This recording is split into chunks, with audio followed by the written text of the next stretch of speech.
രാത്രിയാകുമ്പോൾ അദ്ദേഹം ഒരു മാനിയക്കായിട്ട് മാറുന്നു. അതൊരു സീരിയൽ കില്ലിംഗ് സ്പ്രീയിലേക്ക് പോകുന്നു.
കുറച്ച് നാൾ മുന്നേ സോഷ്യൽ മീഡിയയിൽ വന്നൊരു റൂമറുണ്ട്.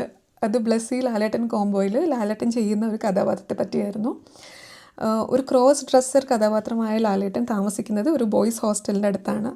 പകൽ സമയങ്ങളിൽ വളരെ മാന്യനായിട്ട് ഉള്ളൊരു കഥാപാത്രം. രാത്രിയാകുമ്പോൾ അദ്ദേഹം ഒരു മാനിയക്കായിട്ട് മാറുന്നു. അതൊരു സീരിയൽ കില്ലിംഗ് സ്പ്രീയിലേക്ക് പോകുന്നു. ഈ ആഡ് കാണുമ്പോൾ എനിക്ക് ആ ഒരു സ്റ്റോറി ലൈനാണ് ഓർമ്മ വരുന്നത്. അയ്യോ, എത്ര ഭംഗിയായിട്ട് ലാലേട്ടൻ ഇതിനകത്ത് അഭിനയിച്ചിരിക്കുന്നത്. മുഖത്ത് വരുന്ന എക്സ്പ്രഷൻ, പണ്ടത്തെ ആ ഒരു കമലദളം മൂവി, അതൊക്കെ ഓർമ്മ വരുന്നു. ഇപ്പോൾ ആരോടോ പറയുന്നത് ലാലേട്ടൻ ഇപ്പോൾ എക്സ്പ്രഷനൊന്നും വരുന്നില്ല, നീ ആഡൊക്കെ കണ്ടു നോക്കൂ, തുടരും മൂവി കണ്ടു നോക്കൂ. ഒരു ലാലേട്ടൻ ഫാൻ ഗേളാണ് ഞാൻ. എനിക്ക് ഈ ആഡ് കണ്ടിട്ട് മതിയാന്ന്. ഞാൻ ഒത്തിരി തവണ കണ്ടു കേട്ടോ. എനിക്ക് എക്സ്പ്രഷൻ കാണാൻ വേണ്ടിയിട്ടാണ്. ഭയങ്കര ഇഷ്ടപ്പെട്ടു. ആഡും പൊളിയാണ്.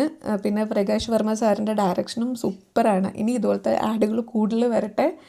ലാലേട്ടൻ അടിപൊളി. ആരും കൊതിച്ചു പോകും.